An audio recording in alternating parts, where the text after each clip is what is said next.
Animals like you don't belong here. Logan Whitaker's black belt snapped as he stepped in, chest puffed, crowding Immani Brooks on the mat. The gym lights glared off the mirrors. His heel ground into the canvas like he owned it. This gym's for real fighters, not handouts hoping nobody notices, he sneered, shoulder-checking her hard. Laughter echoed from the other guys. Sharp, mean, approving. Let's spar, Logan said, smirking. I'll remind everyone where you belong. Barefoot, hands taped, eyes steady, Immani didn't move. She stayed quiet, not because she was afraid, but because she'd been trained to end violence before it needed applause. The head coach froze mid-step, watching them.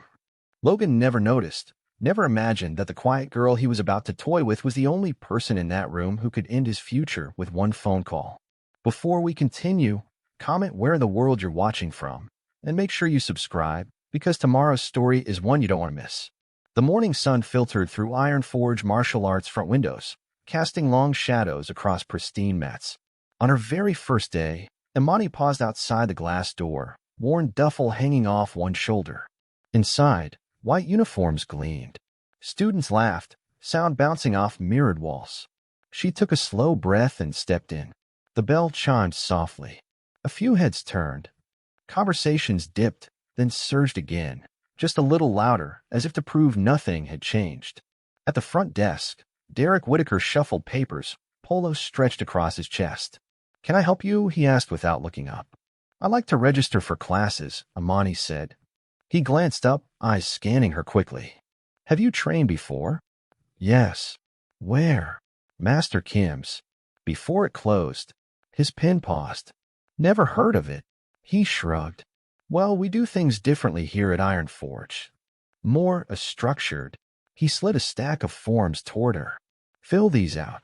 You'll need a uniform. We sell them here. No outside gear allowed.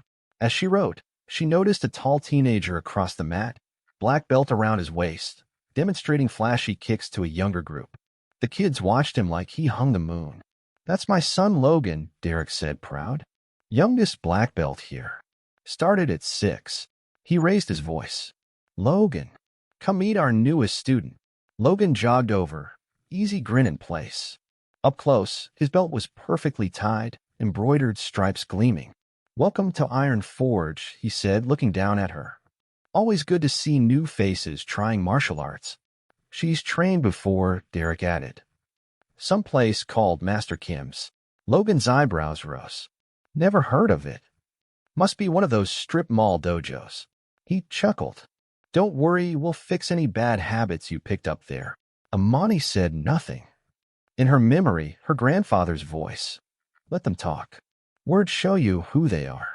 After changing into the stiff new GI, she joined a line on the mat. Logan led warm UPS, calling commands with practiced authority. As they moved through stretches, his gaze kept finding her. New girl, he called suddenly. Your stance is all wrong. Here, let me show you. Before she could answer, he stepped behind her and grabbed her shoulders. You're too tense. Relax. His grip tightened. Unless you're scared. Scattered laughter rippled through the class. She kept her face calm while he pushed and pulled at her posture with unnecessary force. Observe first. React last. Let them show their hand before you show yours. There. He stepped back, smirking. Much better. Though you might want to work on your confidence. Can't learn if you're afraid to speak up. More laughter. From the office window, Derek nodded, pleased with his son's leadership. The class flowed into basic techniques. Immani moved with quiet precision. No flair, no wasted effort. She saw Logan watching her, amusement slowly giving way to irritation at her unshakable focus. During partner drills, he circled near her group. Remember, he announced loudly, martial arts isn't just technique. It's spirit. Some people have it naturally. He threw a spinning kick that drew admiring gasps. Others need extra help. Eyes flicked toward her, then away. Good first class, Derek called at the end. Logan, maybe you can give our new students some special attention next time. Show her how we do things here at Iron Forge. Happy to help, Logan said. Always good to start with the basics. Really basic basics. Bowing out with the others, she felt his gaze burning between her shoulder blades. Students gave her a wide berth on the way to the locker room, whispers following like a draft. In the changing room, she folded her new uniform with careful hands. Her grandfather had warned her about places like this, where respect was a weapon and rank meant everything. Watch how they treat the people they think are beneath them, he'd said. That's when masks slip. As she shouldered her bag, laughter echoed from the main room. Did you see how scared she looked? Logan's voice carried clearly. Some people just aren't cut out for real training. More laughter. Now, son, be nice, Derek said mildly. Everyone starts somewhere. Sure, Dad. I'll be real nice. Show her exactly what she needs to learn. The morning sun had shifted by the time she stepped outside. Shadows longer, sharper. She could still feel his eyes on her back, even from inside. In his mind, he'd already decided what she was, another prop in his carefully built kingdom. Her grandfather would be waiting at home, ready to listen. And he would know. He always knew. Remember, he always said, true power doesn't need to boast. Let them underestimate you. Let them think silence means weakness. Just watch, learn, wait. By late afternoon, Iron Forge buzzed with open-mat energy. No formal class, just teens clumping together, stretching and joking. The sun slanted through high windows, painting gold rectangles across the mats. Logan held court at the center, black belt perfectly centered, miming his latest tournament victory. So this guy from River Valley, 6 foot, built like a truck, thinks he's got me, Logan bragged, demonstrating a block with flourish. But size doesn't matter when you've got real skill. A younger student raised his hand. Did you use that spinning hook kick? Better, Logan grinned. I let him think he had control. Advanced strategy, playing with your opponent's mind. His eyes drifted across the room and landed on Immani. She sat alone in a corner, methodically stretching her shoulders. Speaking of strategy, he said loudly, Hey, new girl. You've been quiet all day. The room's atmosphere shifted. Conversations faded. Heads turned. She finished her stretch before looking up. Open mat's perfect for real experience, Logan said, strolling closer. How about we spar? Just for fun. I'll go easy on you. Snickers rippled through the watching students. Near the office, instructor Paul Hendricks frowned. Logan, he called, remember she's new. It's just friendly practice, Mr. Hendricks, Logan interrupted smoothly. How else will she learn?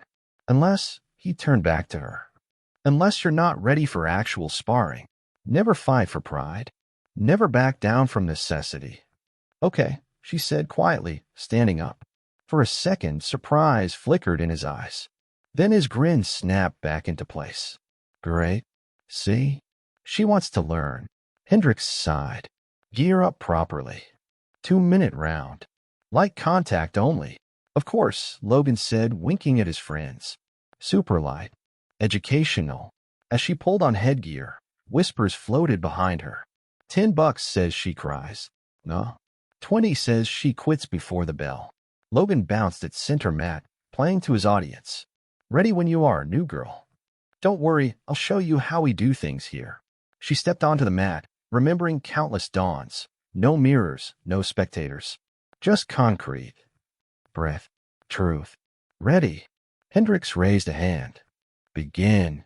Logan opened with flashy footwork, circling, throwing sloppy taps at her headgear, light kicks to her legs, just enough to score dominance, not points. Come on, he taunted. At least try to block. Or is this too advanced? She moved backward, absorbing each touch, cataloging patterns. He telegraphed his spins, dropped his guard after combos. His breath had a rhythm. Everyone has rhythm, her grandfather taught her. Find it before you break it. His attacks grew sharper, more frustrated. You can't just run, he snapped, firing a spinning kick. This is martial arts, not hide-and-seek. She watched the tension in his jaw, the slack in his guard, pride making him sloppy. Timing is knowing when to wait and when to move. The gym's cheap fluorescent lights cast harsh shadows as the bell rang sharp and clear. For the first time that day, she stepped forward. Sweat darkened Logan's uniform. His showboating footwork had turned to heavy steps. Students pressed closer, phones raised. Is this all you've got? He panted. Backing up and playing defense. His jabs pinged off her guard. She deflected, parried, conserving energy. Hendricks' arms folded tighter as he watched her footwork. Come on. Logan feinted left and launched another spinning kick toward her ribs. At least try to fight back. The kick never landed. In the space between heartbeats, she pivoted, clean and inevitable. His momentum shot past her. Before his brain caught up, her sweep cut his legs out. Logan's body hit the mat with a crack that echoed through the gym. Yes, a dropped phone clattering. He tried to roll away. She flowed with him, transitioning into a joint lock most of them had only seen in movies. No wasted motion. Thousands of unseen repetitions revealed in one smooth chain. Pressure built on his arm, not enough to break, but enough to promise it. Tap, Logan gasped. She held a line. I said tap. His palm slapped the mat in frantic bursts. Hendricks lunged. Break. Break now. She released instantly, rolling back to her feet. She bowed formally. Calm. Composed. Silence deepened. Phones lowered slowly, their owners not fully understanding what they just recorded. Logan scrambled up, red blotches blooming across his face and neck. The mat's slippery, he muttered. Someone must have tracked water in. A kid near the front whispered, but he didn't. Quiet. Logan snapped, making him flinch. That's enough for today, Hendricks said tightly. Good control. Both of you. No one believed the even tone. Logan's friends avoided his eyes. The invisible hierarchy had cracked, and nobody knew where to stand anymore. Whatever, Logan forced a laugh. Nice move. Got lucky with the timing. We should do this again when the mat's not so. She didn't acknowledge the excuse. She just bowed, stepped off the mat, and walked away, silence trailing behind her like a cloak. Logan's forced smile couldn't hide the new glint in his eyes. His fists clenched, knuckles white. The whispers started before she reached the locker room.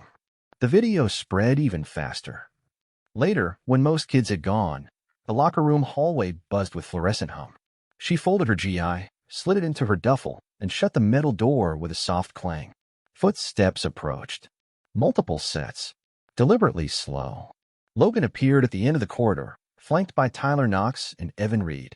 His GI was still rumpled from the fall, but his hair was fixed, swagger mostly restored. Tyler smirked. Evan hung back, eyes uncertain. Hey there, superstar. Logan's voice had lost its stage brightness. Colder now. We need to talk about what happened out there. He shifted to block the exit. 3 boys. 1 door. Concrete walls. A half-open supply closet. A blinking security camera in the corner. That little stunt you pulled, Logan said. That's not how things work here.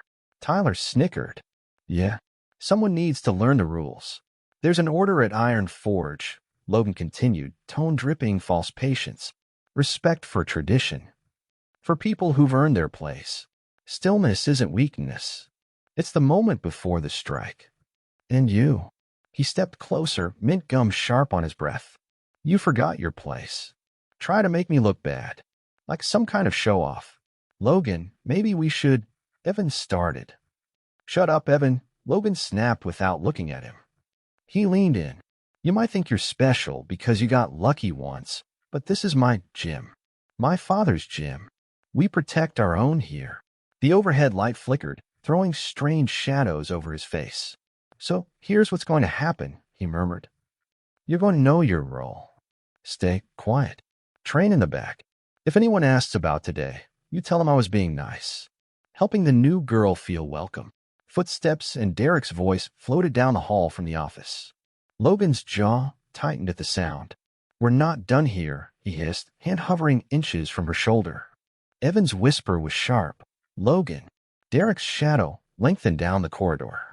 With visible frustration, Logan lowered his hand and shifted aside an inch, enough to let her pass. As she drew even, he leaned close, voice low. This gym protects its own.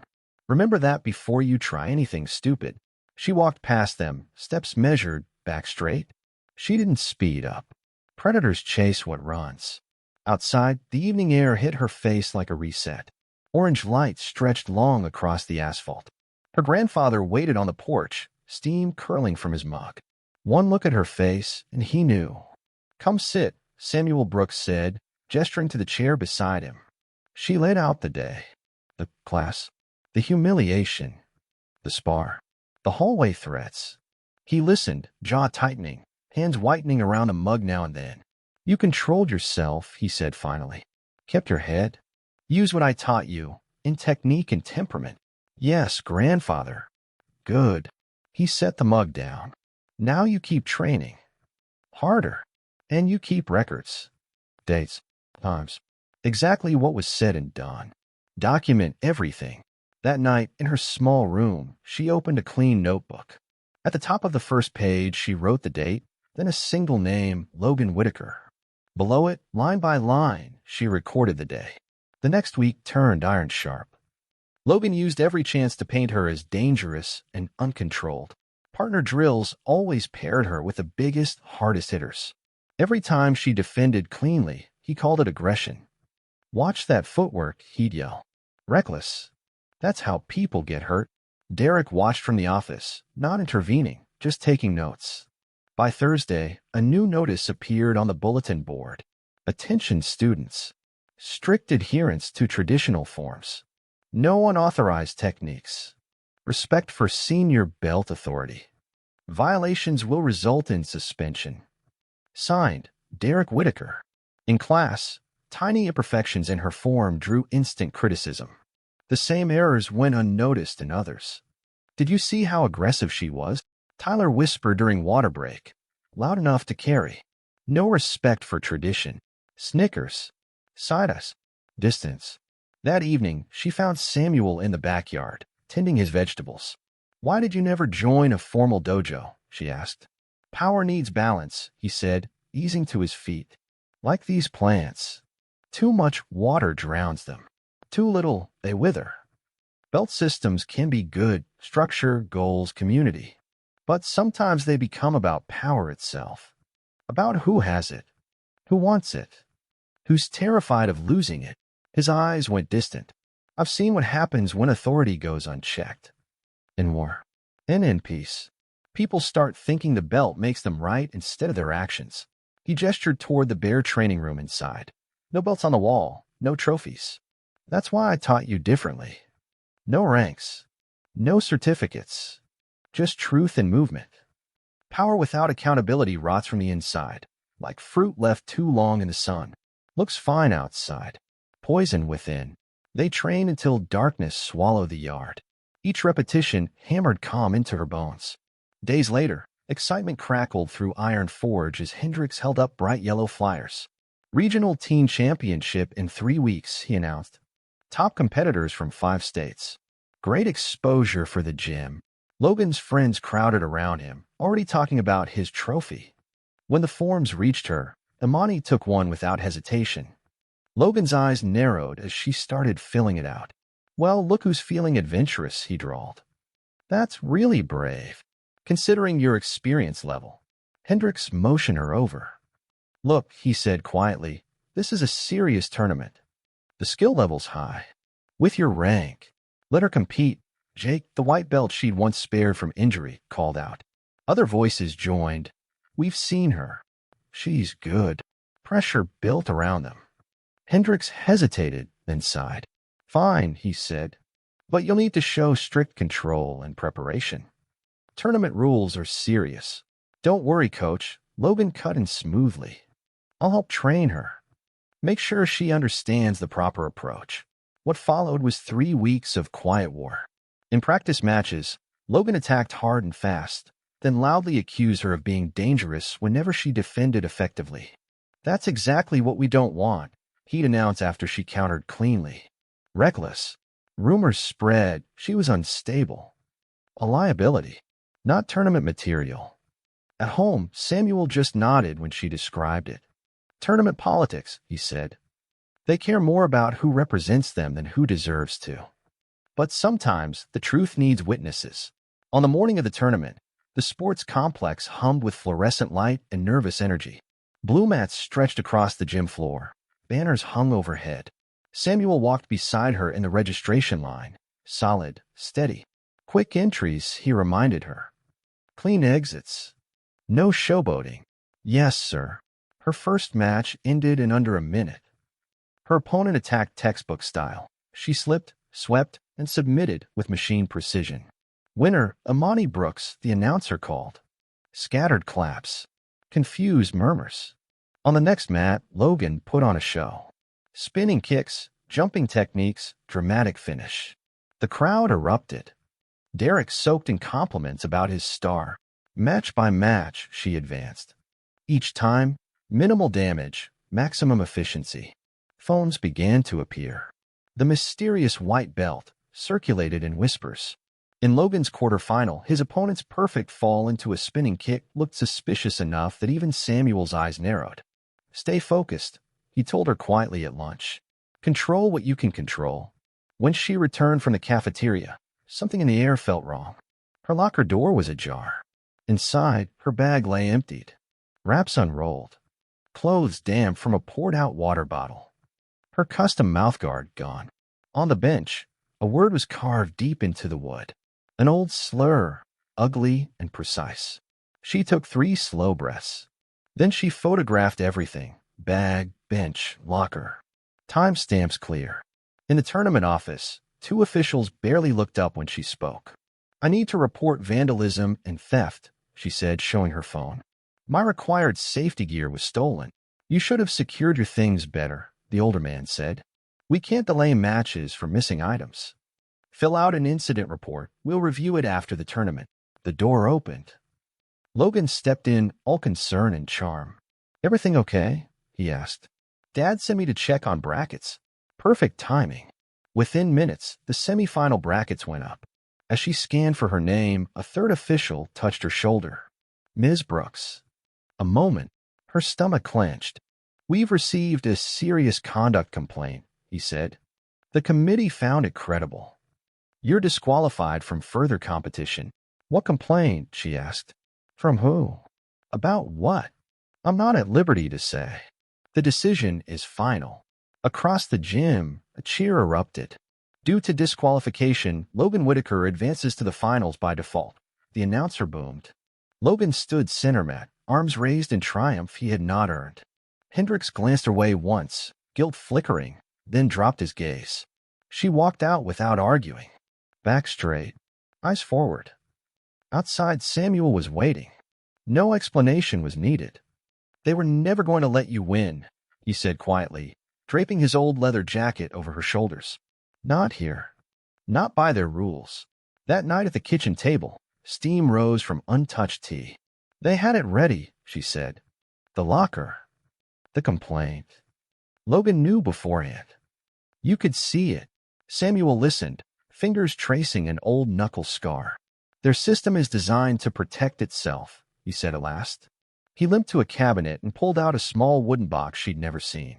Inside, yellowed newspaper clippings, grainy photos of bare concrete fights, handwritten match cards. When official systems fail, he said, when private injustice hides behind public rules, there's another road. Harder. Dirtier. You make them face you where their power doesn't reach. Her phone buzzed. A link from a classmate. The first sparring video. Logan's desperate tap. Her precise control. Thousands of views already. Comments questioning the tournament. Another notification rolled in, a different clip. Logan at a party, half drunk, bragging. No refs, no points, his slurred voice declared. Invite only Spar night at Iron Forge tomorrow. Real fighting. Unless some people are too scared to show up. Laughter. Faces she recognized. Then the clip cut. She looked up. Samuel's expression had turned from thoughtful to flint. Get your gear, he said. We start now. They trained deep into the night. No more holding back for appearances. No more hiding ability. No mirrors, he said in the basement. No trophies. Just you, me, and the truth. He tore down and rebuilt her combinations. Sharpened tiny inefficiencies she hadn't known were there. Pressure drills. Bad positions. Decisions under exhaustion. By midnight, her muscles shook. Her mind was razor clear. On a fresh page of her notebook, under Logan, she wrote one word. Tomorrow. The next night, Iron Forge pulsed with a different energy. Lights blazed bright over a crowd packed shoulder to shoulder. Music thumped from cheap speakers. The air was thick with sweat and adrenaline. Logan stood in the center, shirt off, black belt gleaming, recreating his championship victory for an eager circle. She just couldn't handle the pressure, he laughed. Some people aren't built for real competition. Derek lingered near his office door, close enough to see, far enough to pretend he wasn't responsible. Tyler collected cash, logging bets. Phones were already filming. When the front door opened, the room's temperature dropped. Conversations cut short as everyone turned. Immani walked in, plain hoodie, small gym bag at her side. Samuel followed, posture straight, eyes sweeping the room once. "Well, look who showed up," Logan crowed. "Come to explain that mistake at the tournament? Or try your luck again?" She set her bag down without answering and started to stretch. The lack of reaction clearly stung worse than any insult. "I'm giving you a chance," he said, voice sharpening. "A chance to redeem yourself. Prove what you think you can do. Unless you're scared without officials to protect you." Phones lifted higher. Someone clicked the door locks. The heavy clunk echoed. Samuel moved to a spot against the far wall, back to concrete, eyes on everything. Exits, Derek, cameras, faces. "No headgear," Logan announced, stripping off his GI top to scattered cheers. "No rounds. No points. Submit or get knocked out. That's it. Too rough for you." She unzipped her hoodie, revealing a plain black rash guard. Wrist tape neat, professional. "I accept," she said. Calm, clear. Even the music seemed to lower for that. "Somebody get this on video," Tyler shouted. "This'll be quick." Phones ringed the mat like a halo. Derek crossed his arms in the doorway, jaw tight. She stepped onto the canvas. Her stance wasn't the stiff beginner posture he'd mocked weeks ago. It was smaller, grounded, predatory in its stillness. "Ready to learn your place?" Logan called, starting his showman's bounce. "I'll try to leave you awake enough to remember the lesson." "No, Bill. No ref. Just motion." He exploded forward, right cross, left hook, knee to the ribs. No playfulness now. These shots meant hurt. Some landed, thuds against her shoulders and sides. The crowd roared at each impact. "This isn't your grandfather's basement," he spat between combos. "Fight back." She didn't retreat straight back. She angled, redirected, each step measured. She guarded her head, shielded organs, rode the hits. When he spun, she was already not there. He grew bolder, showed off after strikes, turning to grin at his friends. "Come on. Or are you only good at falling?" The wild knee to her face changed the room. It missed by inches as she slipped under it. The intent was unmistakable. Not to score. To break. Gasps rippled. Even some of his closest supporters paled. Samuel's shoulders tightened, but he did not move. Something in her eyes cooled. Her stance shifted. Micro adjustments. Weight a fraction lower.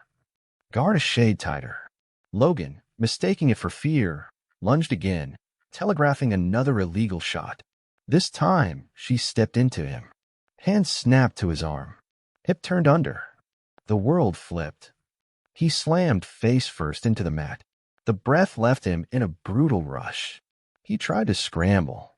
She followed like water, flowing into top control, then into a crushing arm lock. "Let go," he gasped as pressure bit into his joint. Somebody stop. No one moved. Phones just recorded. I tap. His palms slapped frantically. She held one extra heartbeat. Enough for the lesson to sink to the bone. Then she released and rolled to her feet. Logan collapsed, sobbing breaths tearing from his chest, arm cradled, image in ruins. "It's all on video," someone whispered. From the start, whispers multiplied. Screens lit up as clips began to send. At the edge of the mat, Derek's face had gone ash gray. Doors locked. Minors inside. Illegal fight. Evidence everywhere. As if summoned by the thought, sirens wailed outside, growing louder, then cutting as blue and red lights washed through the windows. The locks clicked open under Derek's shaking hands. 3 officers stepped in, taking in the sweat-slick crowd, the boy on the mat, the ring of phones. "What's going on here?" the lead officer demanded. A boy near the front stepped forward, screen already raised. "It's like an illegal fight club," he said, voice shaking but clear. Mr. Whitaker let him run it. He's been bullying people for months. The tournament was rigged. Others chimed in, anger finally outrunning fear. Stories tumbled out, vandalism, favoritism, threats. Hendricks tried to disappear into the wall, then sagged. I should have stopped it, he admitted hoarsely. I looked the other way. The officer's pen scratched across a notepad. Paramedics checked Logan, whose injuries were mostly to his pride. Another officer pulled Derek aside. Students traded clips, posting, sharing. Notifications exploded across the room as views climbed in real time. Sponsors, parents, other gyms, all watching. Hours later, after statements were taken and doors unsealed, the gym stood oddly quiet. At home, the kitchen clock ticked between two mugs of untouched tea. Her phone wouldn't stop buzzing. Apologies, horror stories, gratitude, fear. Samuel gently took it from her hand and switched it off. That's enough, he said. This part is done. I didn't want to destroy everything, she said softly, looking at the bruises blooming across her knuckles. You didn't, he answered. You just showed everyone what was already broken. Sometimes the hardest fight isn't throwing the punch. It's making people see why it was necessary. She opened her notebook. The page with Logan Whitaker was worn from constant turning. Beneath the last entry, she wrote the final line of this chapter. Exposed. Months passed. Sunlight streamed through the high windows of a community recreation center, warming worn blue mats. No mirrors. No trophies. No belt racks. Just space. Breathe, Immani said softly. 15 teens moved through stretches. Some in GIs, some in sweats. Mixed ages, mixed backgrounds. One thing in common, focus. In the corner, Samuel sat in a folding chair, cane resting against his leg. He watched, but didn't correct. This was her class. Partner up, she called. We're working on breaking grips. The goal isn't to overpower. It's to understand leverage, balance, to know when someone's off center. Pairs formed easily, no scramble to avoid bad partners. A tall girl trained with a much smaller boy. They adjusted naturally. Start slow, she said, demonstrating. Feel where their weight sits. Notice the spaces they leave open. Don't exploit them yet. Just observe. Samuel's expression softened. Where he had taught survival, she was teaching awareness. A younger student raised her hand. What if someone really wants to hurt us? She asked. Then you'll be prepared, Immani answered. Not because you learned flashy moves or chased colored belts. Because you understand fundamentals. Your own limits. The difference between a threat and a challenge. Iron Forge now stood empty across town. Signs removed, windows dark. An investigation, bans, licenses revoked. Headlines had come and gone. But here, in this simple room, something better took root. Class ended with mats wiped down and gear stored. No rushing for phones. No nervous glances toward an office door. A girl lingered at the edge of the mat.